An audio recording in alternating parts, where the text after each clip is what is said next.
Everyone has at least one story that needs to be told. And I told them my job is to help you find that story. And then the other stories that come along the way.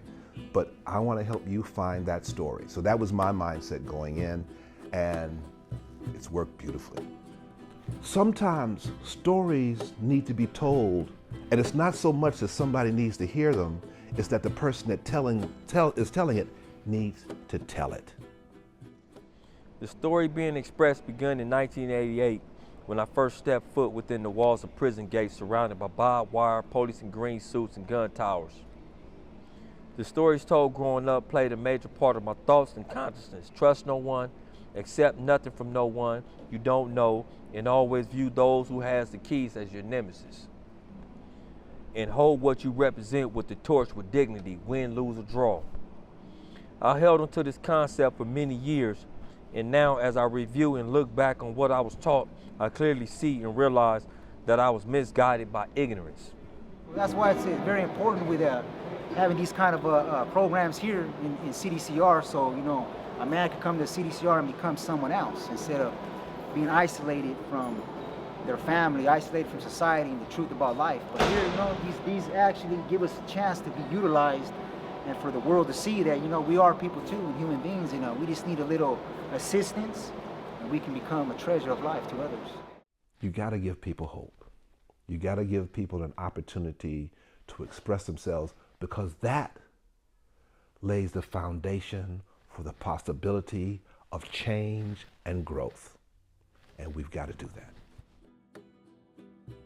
We did see this growth, this elevation of spirit, this creative force start to blossom. They were extremely talented, but then it was like that extra 3 hours a week that gave them that extra opportunity to kind of expand. I've never experienced anything like this before. I've never done anything like this before because, like I said, we've never, in level 4 prisons, they don't normally have this kind of experience, this kind of art in the prisons. People need to have a way to express themselves, and this is a way to express yourself. We need more of this. It's rehabilitative.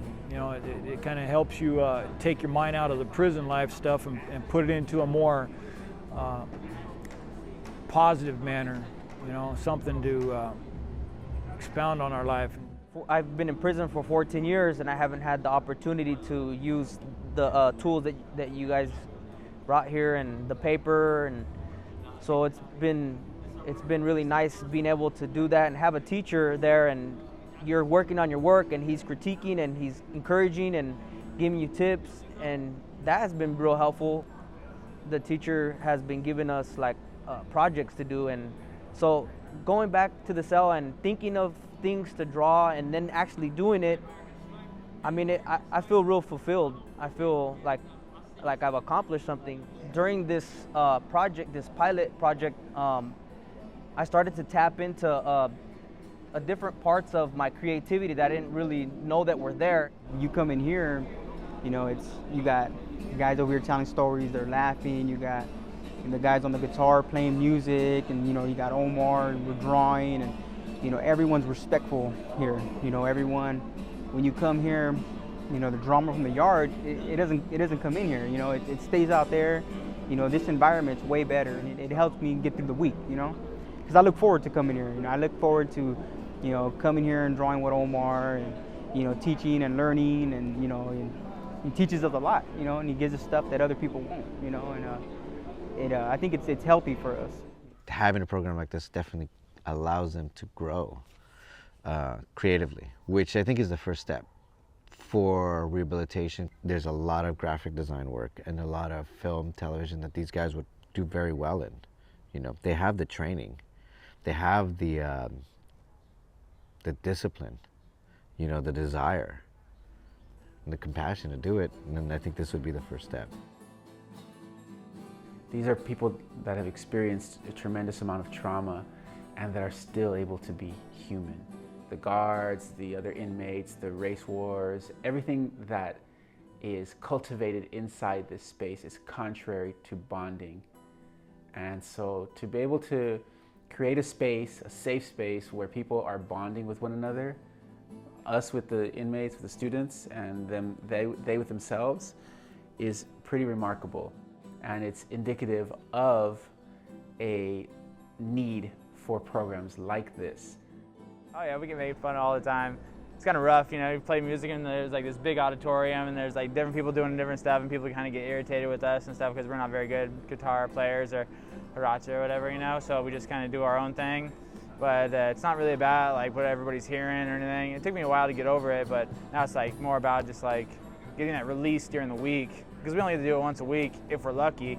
And I feel like if it's a big release, you know, I feel like I get all this tension build up, and I live in a little tiny box pretty much, and I don't get to do very many things, and I get everything taken away from me on like a moment's notice. And then just to have this kind of like release everything out of you. Well, it's actually a piece of freedom, you know. At the same time, it kind of it lets you, it's like release therapy, you know, and yeah, it feels pretty good. You come out here and you meet other individuals at the same level. They want to play and they want to do something better with themselves and their time, you know, a little bit more constructive.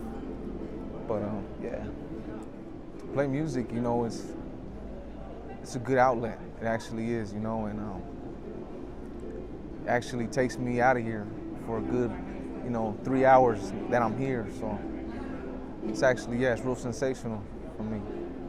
I've been in the system a long time when arts and corrections was a regular part of it, and things were so much better. There was actually like a lot of less problems and everything, but since they took that away, I noticed everybody is kind of hardened a little bit. Now with these programs here, I'm seeing a lot of people on the yard want to know how to get in, and they don't know how to get in.